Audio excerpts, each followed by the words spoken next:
People ask me, Brendon, how do you deal with stressful situations so you don't freak out or have a ton of anxiety and fear leading up to them? Because maybe you have a big public speaking engagement coming up, or maybe you have that test at school coming up, or maybe you're about to have that difficult conversation with somebody that you wanted to say something to them, but you've been holding back, and you know it's gonna freak you out when you go to tell them the truth. Whenever we're in situations that we know are going to bring us stress, it really is on us to prepare our absolute best so that A, we deal with them well and we can actually enjoy the experience or go through the experience without freaking out. But B, we don't freak out the energy of everybody else, right? Because in all of the storms of life, it is our job to be the calm amid the storm. But that's hard, and that takes skills, and that takes training. So I got 4 big ideas for you in this Brendon Show episode. Number 1, always anticipate and ask others how to deal with stressful situations. I know that's a no-duh one, but most people do not do that, right? You're about to go take your first SAT test ever. What do? Well, you study, you go and you take it. But that's gonna be a stressful situation. Why wouldn't you first anticipate, wow, that is gonna cause a lot of anxiety for me. The days before, the day of, I'm gonna be freaking out, waiting for my scores. Why would you not ask people who've already taken it?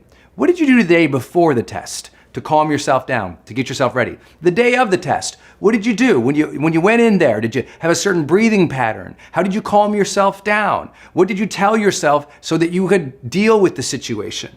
Right? Same thing, you're about to go have a difficult conversation with your spouse or your partner, the person you love. Why wouldn't you ask other people who you know, be like, hey, I'm about to have this difficult conversation. Have you ever had a conversation like that? Oh, what did you say? How did you bring it up? Like the idea that so many people in this world go into every day bumbling into it, I feel sad for them. They're living a highly reactive life and they're setting themselves up for incredible failure. Because if you don't anticipate the emotions that you're going to have in stressful situations, I promise the situation is gonna win, not you. So always anticipate, okay, this is gonna be hard. This conversation, this test, this day, this thing, it's going to be hard. Anticipate, it will be hard. Now, who has gone through it before, who I can ask how they dealt with it? That's the first strategy.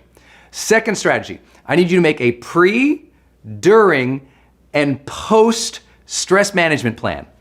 Huge phrase, Brendon, I know. But what I think is, okay, if I'm gonna go have that difficult experience in my life, I'm gonna plan, really plan, the day before, the day of, and the day after. I'm really gonna think through it. So let's say you're gonna have that difficult conversation with somebody you love. Okay, the day before, I'm gonna say, okay, well, the night before, I'm gonna ask myself these questions. I'm gonna rehearse it a little bit.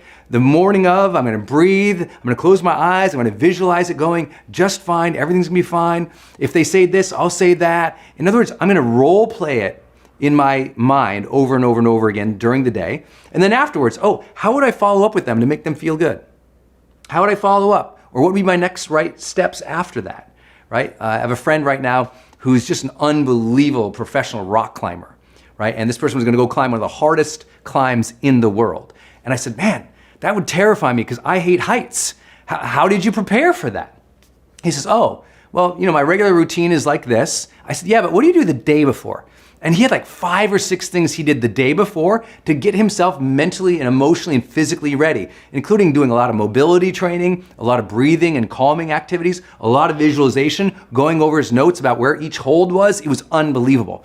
The day of, that morning, he got up, he went through a very basic routine. He'd been running for weeks and weeks and weeks and weeks, but he added on other little elements too that he knew he was gonna do in advance, including calling his spouse and saying, I love you, honey, because he's about to climb up a mountain.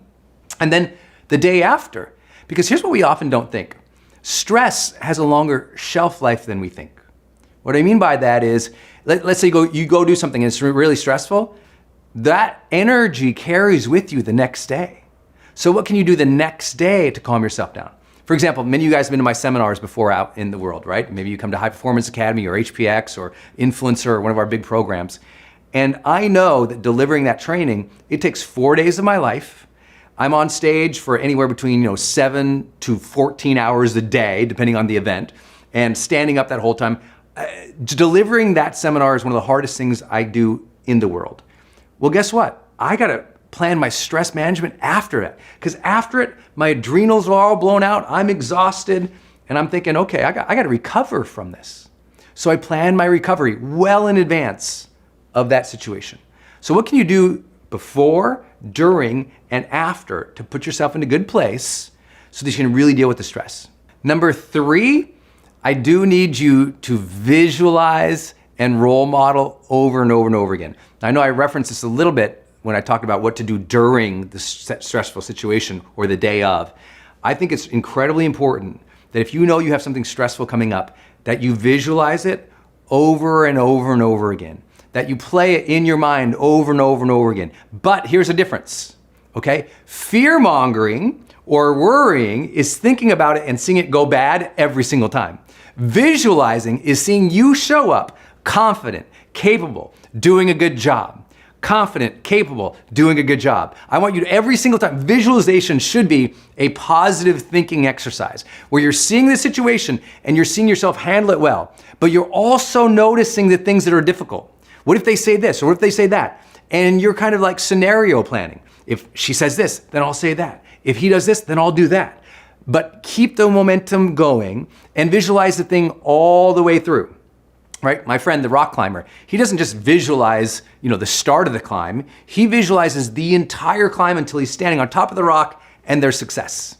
So I want you to visualize the entire scenario. What most people do is they visualize a little bit of the scenario, they feel anxiousness and worry, so they stop visualizing, or they catastrophize. They start seeing it going bad, and they never walk the entire thing through.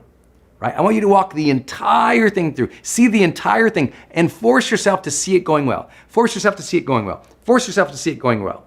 Then I want you to pair it with role modeling. I want you to call up a friend, call up somebody else, say, hey, I'm about to have this conversation, or I'm about to go do this thing.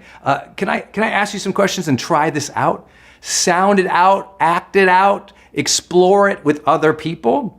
There's very few things I do in my life that I haven't already talked with somebody through, right? Before my meetings, before my conversations, before a lot of my online courses, I'll sit down and I'll literally try out the words on people. What do you think of this? What do you think of that? And I'll get feedback from them, and that makes me think more deeply about it.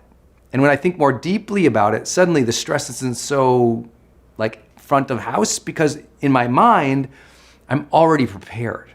Preparation can get rid of a lot of stress.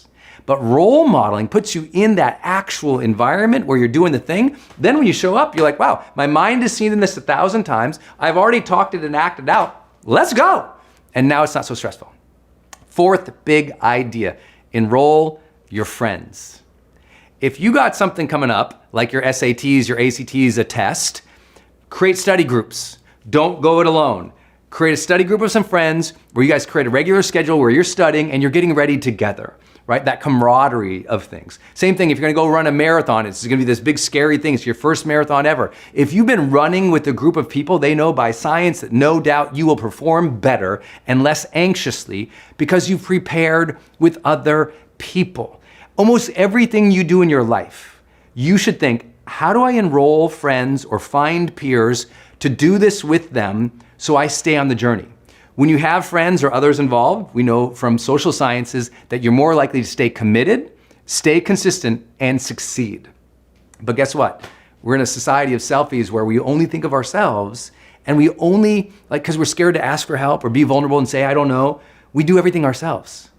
And everything I ever do, I literally sit down, here's my goal list. Anytime I write down goals, I don't just write down, when's it gonna happen? What's my next step? What's the deadline? Instead, I also write next to it and I say, who can I enroll with me on this goal?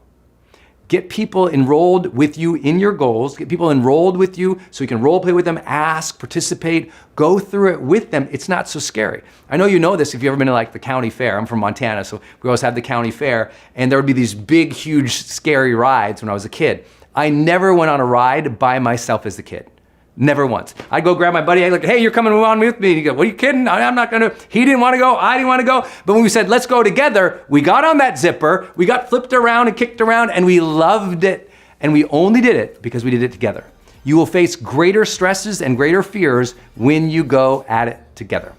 This can be your day for personal growth. This can be that day you committed to and you remember and you go, that was the day I got myself a community. I got better coaches. I committed to making my life the absolute best that I could.